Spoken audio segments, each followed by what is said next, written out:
से अगर बात होगी तो इसमें कोई तो हर्जा नहीं, ये तो चलते रहते हैं डेमोक्रेसी में। लेकिन कहाँ मार्जर होती है, कहाँ एक्विजिशन होती है, इस संदर्भ में मुझे जरा सा भी भड़क तक नहीं है।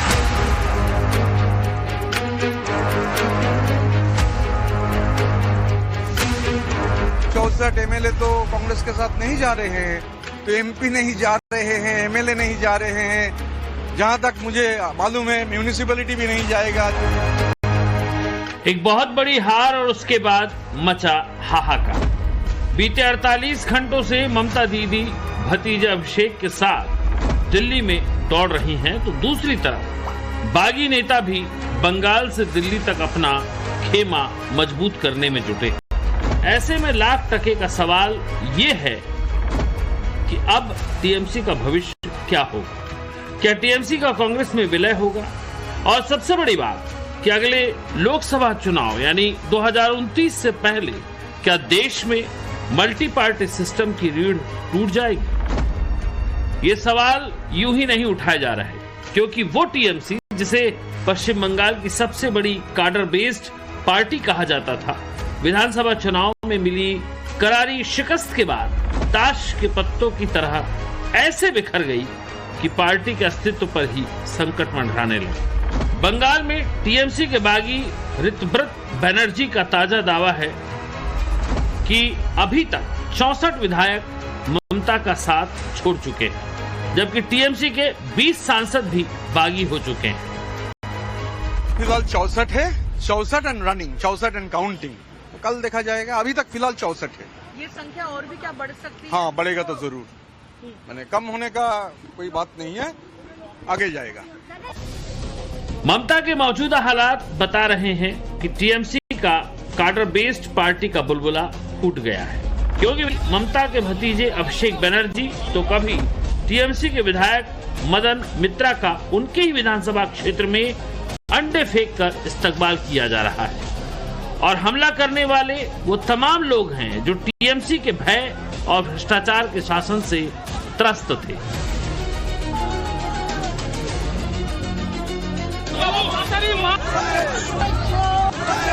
मतलब बंगाल में 15 साल के बाद टीएमसी का मजबूत स्तंभ जैसे ही धराशायी हुआ, पार्टी के कथित सो कॉल्ड काडर में भगदड़ मच गई और लोग अंडे मारने लगे। किसी ने भी नहीं सोचा था कि सिर्फ एक हार के बाद ममता जैसी दिग्गज नेता की पार्टी का ऐसा हाल हो जाएगा।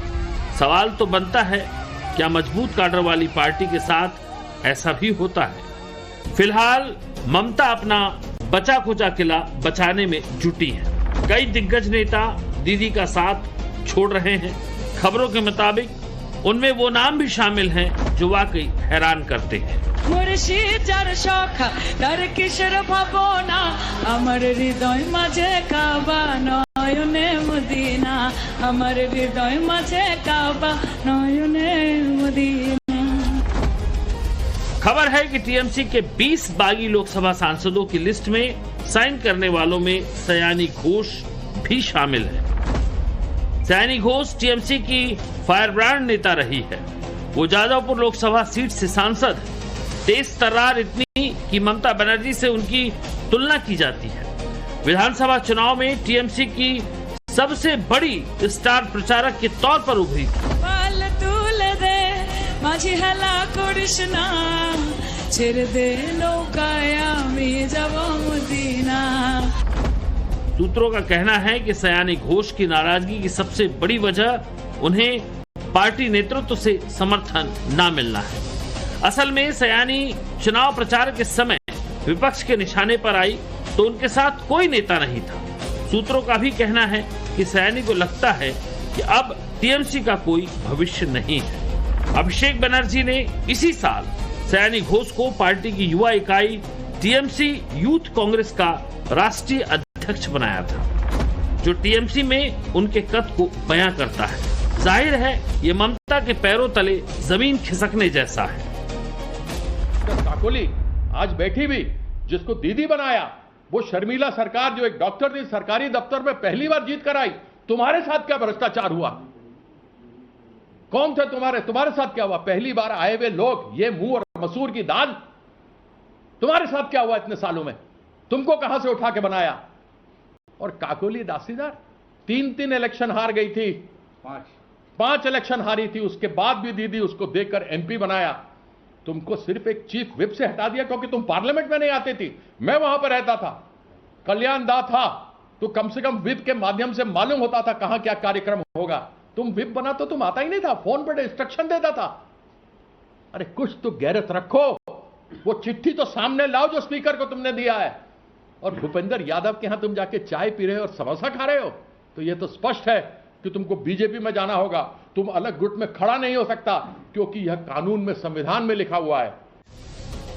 फिलहाल टीएमसी के 19 बागियों की सूची सामने आ चुकी है जिन्होंने दस्तखत किए हैं। उनमें सैनी घोष के अलावा शत्रुघ्न सिन्हा, यूसुफ पठान और माला राय का भी नाम है। यानी देखा जाए तो टीएमसी का वही हाल होने जा रहा है जो कभी कांग्रेस का बंगाल में हुआ था। लेकिन इस वक्त ममता का सबसे बड़ा सहारा बनकर कांग्रेस ही सामने आई है। दिल्ली के सियासी गलियारों से इस वक्त 2 तरह की खबरें आ रही हैं। पहली, टीएमसी का बागी गुट न तो एनडीए में शामिल होगा न बीजेपी में। अलग गुट बनाकर बागी सांसद बंगाल के हित के लिए काम करेगा। दूसरी तरफ कयास लगाए जा रहे हैं कि बंगाल में करारी हार के बाद अब तृणमूल कांग्रेस का कांग्रेस में विलय होने जा रहा है। ममता बनर्जी दिल्ली में पिछले 2 दिन में 2 बार सोनिया गांधी से मिल चुकी हैं। 8 जून को दिल्ली में इंडिया गठबंधन की बैठक हुई। इस बैठक में सोनिया गांधी और ममता बनर्जी गर्मजोशी से मिले। अगले दिन मंगलवार को ममता बनर्जी ने सोनिया गांधी से उनके आवास पर पहुंचकर खास मुलाकात की और आज सुबह ही ममता बनर्जी के भतीजे अभिषेक बनर्जी राहुल गांधी से मिलने पहुंच गए। अभिषेक बनर्जी और राहुल गांधी की मुलाकात दिल्ली के 10 जनपद आवास पर हुई, जिसके बाद कांग्रेस में टीएमसी के विलय की अटकलें और तेज हो गई। हमारा जो है ये उनका जिम्मेवारी है कि वो कहे कि क्या हो रहा है, क्या नहीं हो रहा है।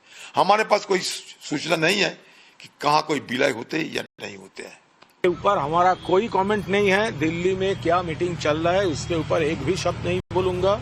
ये इंडिया ब्लॉक का एक बहुत इम्पोर्टेंट मीटिंग था और उसके बाद थोड़ा फॉलो अप मीटिंग्स वो दोनों पार्टी का वो हो सकता है और हो रहा है। तो सोनिया जी कांग्रेस का लीडर है, ममता जी हमारा लीडर है, तो राहुल जी उनका लीडर है, अभिषेक हमारा लीडर है। तो वो लोग क्या मीटिंग में क्या हुआ नहीं हुआ इसके ऊपर कोई कमेंट नहीं करूंगा। सूत्रों के मुताबिक अभिषेक बनर्जी जब 10 जनपद पहुंचे तो उनके हाथ में एक मोटी फाइल थी। हालांकि अभिषेक के हाथ में फाइल वाली तस्वीर सामने नहीं आई है, लेकिन ऐसे कयास लगाए जा रहे हैं कि उस फाइल में दोनों दलों के मर्जर का ब्लूप्रिंट हो सकता है। तो क्या ममता बनर्जी अपना सियासी झंडा छोड़ देगी? असल में इस विलय को ममता की मजबूरी भी कह सकते हैं। सूत्रों के मुताबिक विलय का प्रस्ताव सोनिया गांधी ने दिया था, जिसके लिए टीएमसी ने कुछ शर्तें रखी हैं।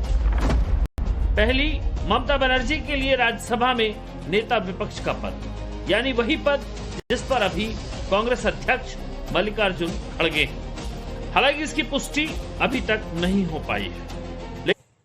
तपते सूरज की गर्मी से हम आप लगातार परेशान हो रहे हैं, लेकिन एलओसी के ऊपरी इलाकों में गर्मी से पिघलती बर्फ दहशतगर्दों के लिए मौका लेकर आती है।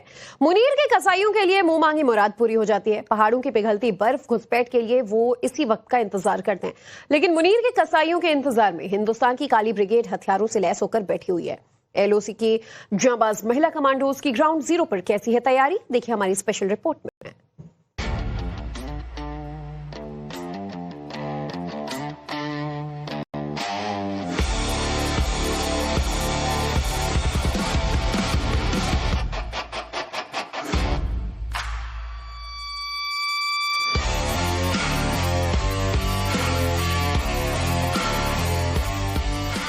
एक गोली, एक दुश्मन, एक निशाना, यही मंत्र है इन जाबाज महिला कमांडोज का। उंगलियां ट्रिगर पर और आंखें सिर्फ टारगेट पर। एलओसी के इस पार इन कमांडोज का चक्रव्यूह तैयार है। इसमें दुश्मन फंसा तो फिर उसका जिंदा निकलना नामुमकिन है।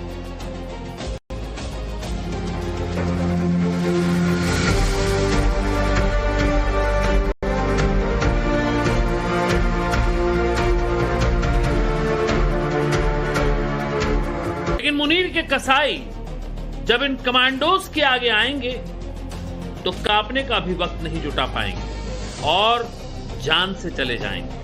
गर्मियां शुरू हो चुकी हैं, ऐसे में एलओसी और अंतर्राष्ट्रीय सीमा के इलाके में पाकिस्तान ये कोशिश कर रहा है कि आतंकियों की घुसपैठ जो है वो यहां पर करवाई जा सके। टाइम्स नाउ नव भारत आज आपको अपनी एक्सक्लूसिव ग्राउंड रिपोर्ट में दिखाने जा रहा है जम्मू कश्मीर पुलिस की एसओजी की महिला कमांडोज। ये वो कमांडोज हैं जो आतंकियों का काल भी बनेंगी। एक गोली, एक दुश्मन, एक निशाना, यही इनका मूल मंत्र रहता है। हम मौजूद हैं जम्मू के एक सेंसिटिव इलाके में और यहाँ पे तस्वीरों में आप देख रहे हैं उन महिला कमांडोज को जो इन जंगलों में लगातार एरिया को सैनिटाइज कर रही हैं, एरिया को लगातार सर्च कर रही हैं। तस्वीरों में आप देख सकते हैं कि किस तरीके से जो यहाँ पर महिला कमांडोज हैं वो लगातार सर्च ऑपरेशन कर रही हैं ताकि पूरी तरीके से इस इलाके में ये देखा जाए कहीं यहाँ पर कोई संदिग्ध तो नहीं है। लाइन ऑफ कंट्रोल से लेकर अंतर्राष्ट्रीय सीमा से लेकर हिंटरलैंड तक अति आधुनिक हथियारों से ये महिला कमांडोज लैस होती हैं और इनका एक ही मूल मंत्र होता है कि अगर आतंकी यहाँ पर दिखता है तो उसको पूरी तरीके से निस्तो नाबूद किया जाए। जंगलों के बीच दुर्गम पहाड़ियों और आतंक से प्रभावित इन इलाकों में ऑपरेशन चलाना वाकई आसान नहीं है, लेकिन जम्मू कश्मीर पुलिस की ये महिला एसओजी कमांडोज हर चुनौती का डटकर सामना कर रही हैं। Counter terror operation, intelligence based mission, search operation और एरिया डोमिनेशन एक्सरसाइज में इन्हें खास प्रशिक्षण हासिल है। इसीलिए इनके कदम आपको बेखौफ बढ़ते हुए दिखाई दे रहे हैं। जो जम्मू कश्मीर पुलिस के स्पेशल ऑपरेशन ग्रुप का पार्ट है और तस्वीरों में देखिए अति आधुनिक हथियार और अति आधुनिक उपकरणों से लैस रहते हैं, बड़ी पियर में काम करते हैं, यानी कि दो के साथ साथ दो जो बंदे जो यहाँ पर महिलाएं हैं वो एक साथ चलती हैं आगे। जैसे ही उनको लगता है कि एरिया क्लियर है उसके बाद ही ये महिलाएं और आगे की तरफ बढ़ती हैं। ये देखिए इनके साथ ना सिर्फ महिलाएं बल्कि पुरुष कमांडो जो हैं वो यहाँ पर ऑपरेशन में रहते हैं। मकसद साफ होता है कि किसी भी तरीके से यहाँ पर कोई भी संदिग्ध हरकत ना हो, कोई भी आतंकी वारदात ना हो, जिसके लिए ये पूरी तरीके से तैयार भी हैं। की धमकियों और संभावित हमलों के बावजूद इन महिला जवानों का मनोबल ऑल टाइम हाई रहता है। आधुनिक हथियारों और विशेष प्रशिक्षण से लैस ये महिलाएं आज जम्मू कश्मीर पुलिस की ताकत का नया चेहरा बन चुकी हैं। पर ये बैठी हैं, इसी तरीके से कई घंटों तक ये बैठते हैं जब इनको यहाँ पर शक होता है कि कहीं यहाँ पर कोई संदिग्ध तो नहीं है। ऐसे में ये तस्वीरें हम आपको दिखाने की कोशिश कर रहे हैं कि जम्मू कश्मीर में ना सिर्फ पुरुष बल्कि महिलाएं भी कंधे से कंधा मिलाकर आतंक के खिलाफ आखिरी प्रहार करने के लिए तैयार हैं। ये जम्मू कश्मीर पुलिस की बहादुर महिला कमांडोज हैं जो आतंकियों का काल बनेंगी। और तस्वीरों में आप देखिए कि किस तरीके से लगातार इलाके को यहाँ पर सर्च किया जा रहा है, क्योंकि 3 जुलाई से अमरनाथ यात्रा भी शुरू होगी और ऐसे में लगातार सुरक्षा बलों की तरफ से पूरे इलाके में सर्च ऑपरेशन जो है वो यहाँ पर चलाया जा रहा है। मकसद साफ है कि किसी भी तरीके से कोई भी यहाँ पर आतंकी गतिविधि ना हो सके और यही वजह है कि लगातार जो महिलाएं हैं उनको भी यहाँ पर कमांडोज को उतारा गया है ताकि पूरे इलाके में यहाँ पर सैनिटाइज किया जाए। 20 से 22 दिन बाद यानी 3 जुलाई से पवित्र अमरनाथ यात्रा भी शुरू होगी और 28 अगस्त तक चलेगी, यानी तकरीबन 57 दिन तक पवित्र अमरनाथ यात्रा चलेगी। 2 प्रमुख रास्तों से यात्रा होती है। पहला पहलगाम वाला रास्ता, जो पहलगाम बेस कैंप से पैदल या खच्चर के जरिए शुरू होता है। फिर 16 किलोमीटर के बाद चंदनवाड़ी पहुंचते हैं यात्री। पहलगाम से यहां तक गाड़ियां आती हैं, लेकिन सही मायने में पैदल चढ़ाई यहीं से शुरू होती है। फिर पिस्सू टॉप आता है, जो बेहद खड़ी और कठिन चढ़ाई होती है। फिर शेषनाग, फिर महागुनस टॉप, जो इस रूट का सबसे ऊंचा बिंदु है, तकरीबन 14,500 फीट। महागुनस टॉप से उतरकर पंजतरणी, जहां 5 नदियों का संगम है, और फिर 6 किलोमीटर चलकर अमरनाथ की पवित्र गुफा आती है। दूसरा बालटाल वाला रास्ता है, जो छोटा है, करीब 14 किलोमीटर का। यात्रा मार्ग और बेस कैंपों की सुरक्षा के लिए भारतीय सेना, केंद्रीय रिजर्व पुलिस बल यानी सीआरपीएफ, जम्मू कश्मीर पुलिस और अन्य सुरक्षा बलों के हजारों जवान तैनात होते हैं। पूरे रास्ते की 24 घंटे निगरानी की जाती है। जत्थे के साथ काफिला चलता है। सीसीटीवी और ड्रोन से चप्पे चप्पे पर नजर रखी जाती है।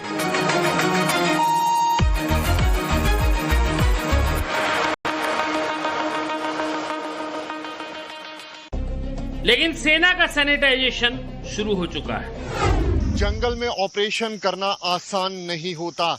ये हमने कई बार देखा है कि किस तरीके से जम्मू कश्मीर पुलिस ने कई आतंकियों का खात्मा जंगलों में किया है। Line of control Rajouri Poonch की अगर बात की जाए तो वहां पर भी कई घने जंगल आते हैं। अंतर्राष्ट्रीय सीमा की अगर बात की जाए तो वहां पर भी कई घने जंगल आते हैं। हम आपको दिखा रहे हैं जम्मू कश्मीर पुलिस के स्पेशल ऑपरेशन ग्रुप के जवान किस तरीके से जंगल वॉरफेयर में ऑपरेट करते हैं। ये देखिए, ये जम्मू कश्मीर पुलिस के स्पेशल ऑपरेशन ग्रुप के जवान हैं, जो यहाँ पर बड़ी पियर में लगातार आगे की तरफ बढ़ रहे हैं। एक दुश्मन, एक गोली, एक निशाना, यही इनका मूल मंत्र रहता है। ना सिर्फ पुरुष कमांडो बल्कि महिला कमांडो भी पूरी तरीके से इसी तरीके से यहाँ पर बड़ी पियर में चलती हैं, क्योंकि यहाँ पर घने जंगल रहते हैं। कई जगहों पे हमने नेचुरल केव्स भी देखी हैं, जिसका इस्तेमाल आतंकी अपने हाइड आउट के लिए करते हैं, और ऐसी कई नेचुरल केव्स जो है वो सुरक्षा बलों ने ध्वस्त भी की हैं। हाल ही में ही रजौरी में जो आतंकियों के हाइड आउट थे उनको भी ध्वस्त किया था।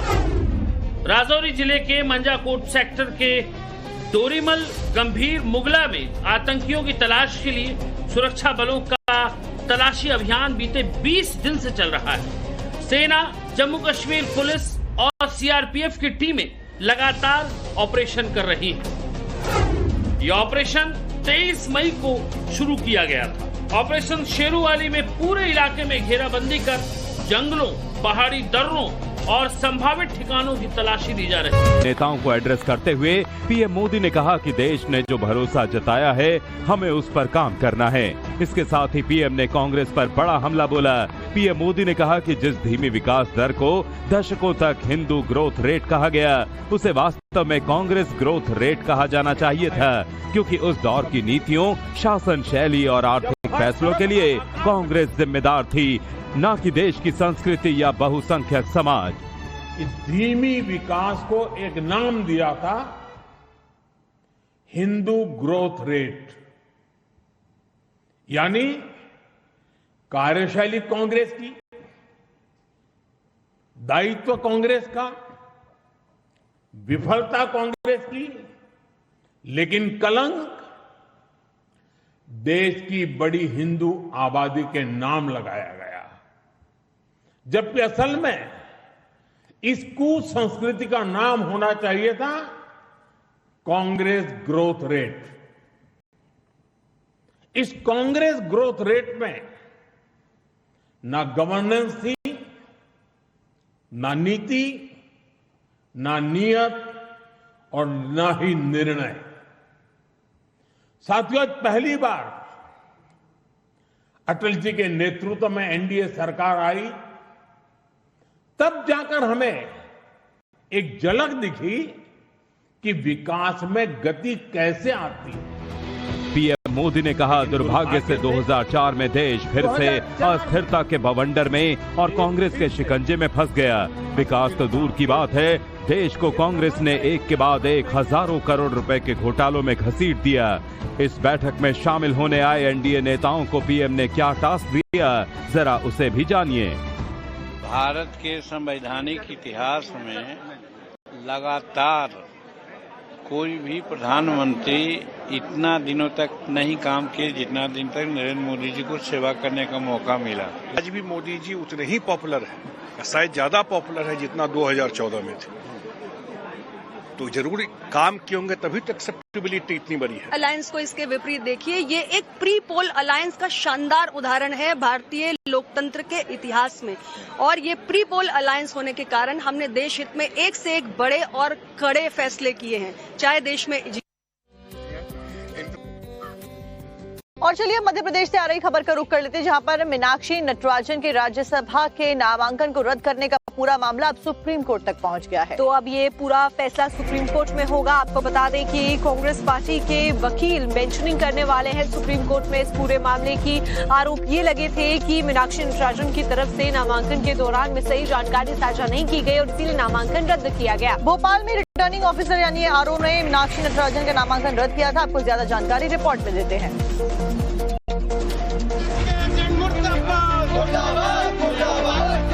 दिल्ली टू भोपाल धरना प्रदर्शन, एक दिन का उपवास, फिर निर्वाचन आयोग से आस, लेकिन लगता है कि कांग्रेस की सारी उम्मीदों पर पानी फिर गया। मध्य प्रदेश राज्यसभा चुनाव में कांग्रेस नेता मीनाक्षी नटराजन का नामांकन खारिज हुआ तो पार्टी के पैरों तले जमीन खिसक गई। कांग्रेस का आरोप है कि रिटर्निंग अधिकारी का फैसला पक्षपाती और अवैध है और बीजेपी के इशारे पर यह पूरा खेल रचा गया है। अब कांग्रेस ने रिटर्निंग ऑफिसर के फैसले के खिलाफ सुप्रीम कोर्ट का रुख किया है। आज कांग्रेस के वकील सुप्रीम कोर्ट में इस मामले की जल्द सुनवाई की मांग करेंगे। अगर आज शाम 4 बजे तक कांग्रेस को चुनाव आयोग या सुप्रीम कोर्ट से कोई राहत नहीं मिली तो बीजेपी के तीनों उम्मीदवार निर्विरोध निर्वाचित घोषित किए जा सकते हैं। हमारा आज भी संवैधानिक संस्थाओं पर पूरा उम्मीद है, इसीलिए हम ये लड़ाई लड़ रहे हैं। चुनाव आयोग ने क्या कहा आप लोग? चुनाव आयोग ने अभी हमारी सुनवाई की है और अब हम वेट कर रहे हैं। तो आपको लगता है कि आपको इंसाफ मिलेगा? हम हमारी लड़ाई में हैं। हमारा आज कहीं न कहीं लोकतंत्र में अब भी कोई न कोई प्रकार की लोकतांत्रिक शुचिता बाकी हो। कोर्ट का रास्ता खुला हुआ है क्या? हमारे तरफ से हमारे सीनियर लॉयर्स ने अपना सवाल रखा है और हम अपनी लड़ाई लड़ रहे हैं। कांग्रेस ने बीजेपी पर आरोप लगाया कि एक साजिश के तहत पर्चा निरस्त किया गया है जिससे लोकतंत्र की हत्या हुई है। दूसरी तरफ बीजेपी ने उल्टा चोर कोतवाल को डांटे वाली मिसाल दी है। बीजेपी का तर्क है कि कांग्रेस प्रत्याशी ने अपने नामांकन में कोर्ट केस की एक अहम जानकारी छुपाई तो ये साजिश कैसे हो गई। बीजेपी की तरफ से पेश आपत्ति में कहा गया है कि मीनाक्षी नटराजन से जुड़ा मामला कोर्ट में लंबित है। इस प्रकरण में मीनाक्षी नटराजन अपना जवाब भी दाखिल कर चुकी हैं। इसके बावजूद राज्यसभा चुनाव के लिए दाखिल शपथ पत्र में इसे मामला नहीं बताया गया है। बीजेपी ने इसे तथ्यों को छिपाने का मामला बताते हुए नामांकन को रद्द करने की मांग की है। दूसरी तरफ कांग्रेस का तर्क है कि मीनाक्षी नटराजन के खिलाफ कोर्ट ने अभी तक आरोप तय नहीं किए हैं। इसके अलावा मीनाक्षी के खिलाफ कोई आपराधिक मामला दर्ज नहीं है। ऐसे में बीजेपी की आपत्ति का कोई कानूनी आधार नहीं है। इसके पीछे बीजेपी की एक सोची समझी साजिश है। कांग्रेस के एमएलए गए ही नहीं थे, वो केवल नाटक कर रहे थे। कांग्रेस की पोल खुल गई, कांग्रेस के नेता आपस में लड़ रहे थे राज्यसभा की सीट पाने के लिए और इस षड्यंत्र का शिकार वो मीनाक्षी नटराजन को कर गए और मीनाक्षी नटराजन ने भी अपने आपराधिक रिकॉर्ड को छुपा करके मध्य प्रदेश की जनता का अपमान किया और कांग्रेस पार्टी को उनसे जवाब पूछना चाहिए। अब मजे की बात यह है कि जो इलेक्शन कानून है, जो चुनाव आयोग का कानून है, जिसमें एक खुलासा की उत्तरदायित्व है, उसमें लिखा है स्पष्ट कि आपको सिर्फ वो वाला खुलासा करना है जिसमें अपराध अगर प्रूव हो तो दंड 2 वर्ष से ज्यादा हो और जिसमें चार्जेस फ्रेम हो चुके हों। ये कानून में लिखा है सेक्शन 33A में, जो हमको पढ़ने की आवश्यकता नहीं है। उसका उत्तरदायित्व, उसका कर्तव्य है आरओ को देखने की। लेते हैं राजस्थान कांग्रेस की, जहां पर दो बड़े नेता आपस में भिड़ते हुए नजर आ रहे हैं और हम बात कर रहे हैं अशोक गहलोत और सचिन पायलट की। दरअसल सचिन पायलट ने हाल फिलहाल में अपने बयानों में उन हमलों का जवाब बिना नाम लिए दे दिया जो कि अशोक गहलोत ने उनके ऊपर लगाए थे।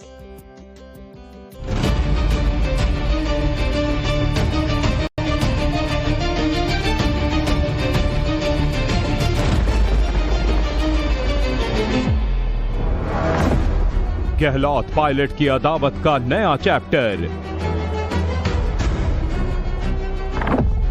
राजस्थान कांग्रेस में फिर खींची तलवार।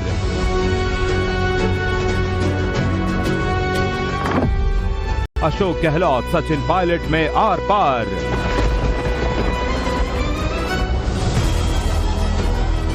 आंख में आंख डालकर ये तेवर हैं सचिन पायलट के। करौली में राजेश पायलट की प्रतिमा अनावरण कार्यक्रम के दौरान सचिन पायलट ने अशोक गहलोत का बिना नाम लिए उन पर हमला बोला। आंख में आंख डालकर देखोगे, आपको पता पड़ जाएगा कि वो सच बोल रहा है, झूठ बोल रहा है। राजस्थान कांग्रेस में अशोक गहलोत और सचिन पायलट के बीच आपसी संघर्ष तेज हो गया है। पुराना बहुत अच्छा रहेगा। अखाड़ा परिषद अध्यक्ष रविंद्र पुरी ने इस बात को भी स्पष्ट किया कि इस अभियान का मकसद किसी व्यापारी, होटल संचालक या रेस्टोरेंट कारोबारी पर दबाव बनाना नहीं है। ये केवल एक सामाजिक और सांस्कृतिक आग्रह है। बता दें कि परशुराम अखाड़े के संतों ने सिर्फ वेज बिरयानी ही नहीं बल्कि वेज कबाब जैसे शब्दों पर भी आपत्ति जताई है। उन्होंने हरिद्वार कमिश्नर और जिला अधिकारी को पत्र लिखकर होटलों के मेन्यू से कबाब और चाप जैसे नाम हटाने की भी मांग की है।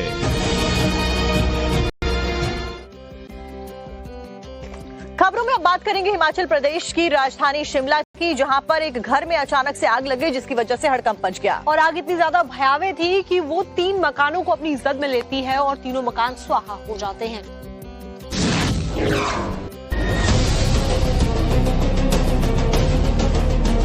विनाशकारी आग की ये तस्वीरें हिमाचल की राजधानी शिमला से सामने आई हैं, जहां बलसन इलाके के शीरगुली गांव के एक मकान में बुधवार को ऐसी आग लगी कि इसने आसपास के 3 मकानों को जलाकर खाक कर दिया।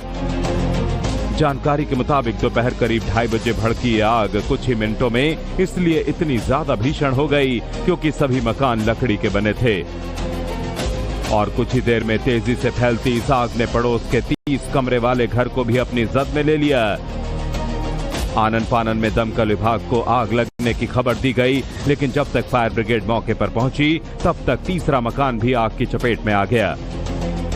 माना जा रहा है कि इस आग में तीनों परिवारों को करोड़ों का नुकसान हुआ है और अगर समय रहते आग पर काबू नहीं पाया जाता तो पूरा गांव इसकी चपेट में आ सकता था। जालंधर से खबर आपको बताते हैं, जहां पर एक लेडी डॉक्टर की मर्डर मिस्ट्री अब और ज्यादा गहराती हुई नजर आ रही है। इसके बाद में जो लेडी डॉक्टर है उनके पिता इस मौत को आत्महत्या कैसे बता रहे हैं, पुलिस प्रशासन कहां तक इन्वेस्टिगेट कर रही है, आपको रिपोर्ट में दिखाते हैं। पंजाब के जालंधर के नेशनल आईएएस अशोरेन झारग्राम, डॉक्टर शर्मिला सरकार वर्धमान पूर्व, बापी हलदार मथुरापुर, मिताली बाग आराम बाग, पार्थ भौमिक बैरकपुर, दीपक अधिकारी घाटाल, माला रॉय कोलकाता दक्षिण, ये वो नाम हैं जो कंप्लीट बागी हैं। वहीं राज्यसभा सांसद सुखेंदु शेखर रॉय और सुष्मिता देव पहले ही इस्तीफा दे चुके हैं। करप्शन, सेकेंडली ओवर कॉन्फिडेंस, हम लोग जो भी करे हमको वोट मिलेगा। थर्ड, आईपैक का दादागिरी। फोर्थ, लोग जो ममता बनर्जी के साथ पहले से थे 20 साल 25 साल 30 साल, उनको साइड करना।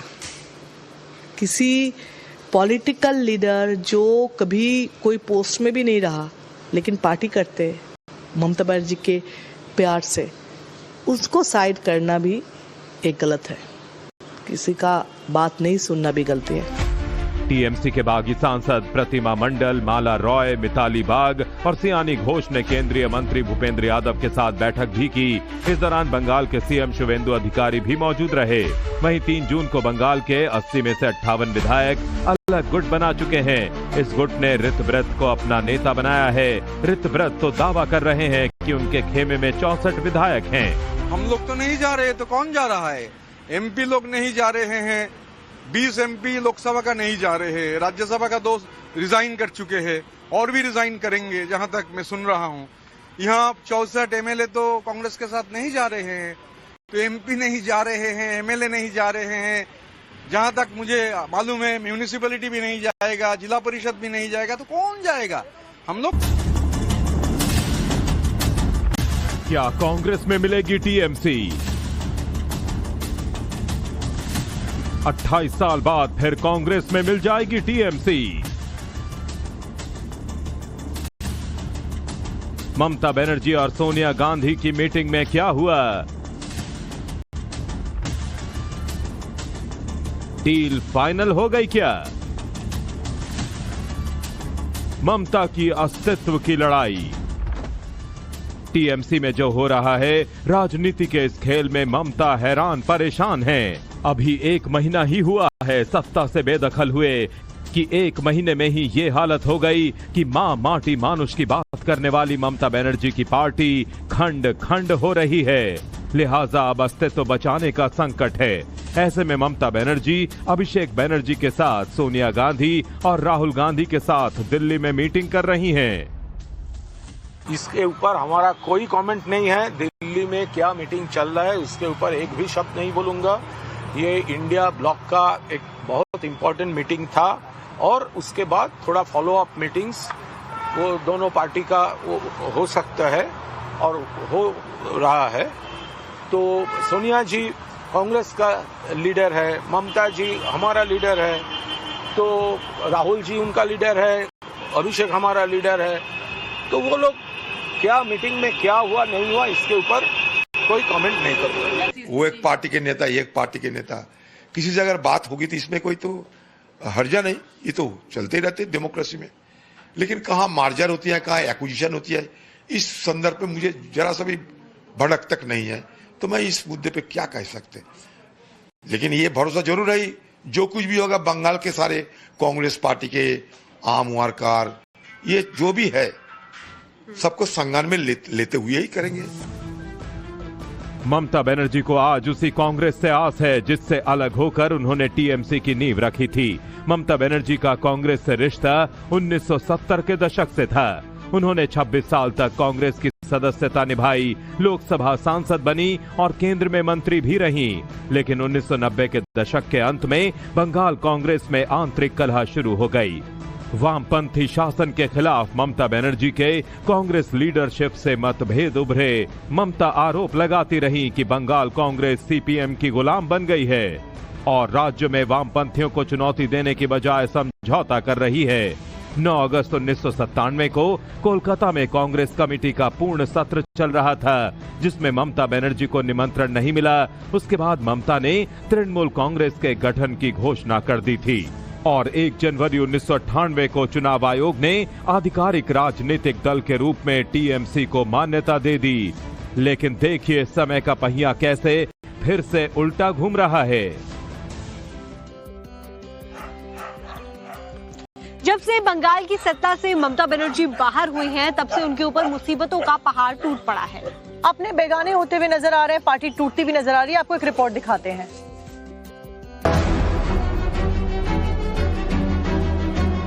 ममता मुश्किल में है, भतीजे पर मुसीबत भारी है। हर दिन अभिषेक बनर्जी की मुश्किलें बढ़ती जा रही हैं। जाली हस्ताक्षर केस से अभी निपटे भी नहीं हैं कि त्रिपुरा की खोवाई कोर्ट ने उन्हें व्यक्तिगत रूप से पेश होने के लिए समन जारी कर दिया है।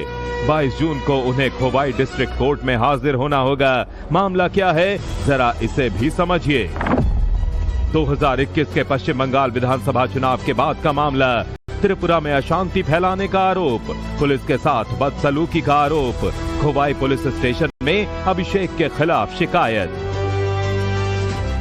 समन अलीपुर कोर्ट को भेजा गया है, जिसमें निर्देश दिया गया है कि नोटिस अभिषेक को व्यक्तिगत रूप से दिया जाए या उनके घर के दरवाजे पर चिपकाया जाए। कोर्ट के आदेश पर पुलिस उनके हरीश चैटर्जी स्ट्रीट स्थित घर पहुंची। चूंकि अभिषेक अभी दिल्ली में है, इसलिए बेले घाटा से तृणमूल विधायक कुणाल घोष ने उनकी ओर से नोटिस स्वीकार किया। उधर कथित हस्ताक्षर जालसाजी मामले में टीएमसी सांसद अभिषेक बनर्जी की याचिका पर आज कोलकाता हाईकोर्ट में सुनवाई होनी है। कुल मिलाकर जब से बंगाल में टीएमसी की हार हुई है, दीदी और भतीजे के सितारे गर्दिश में चल रहे हैं।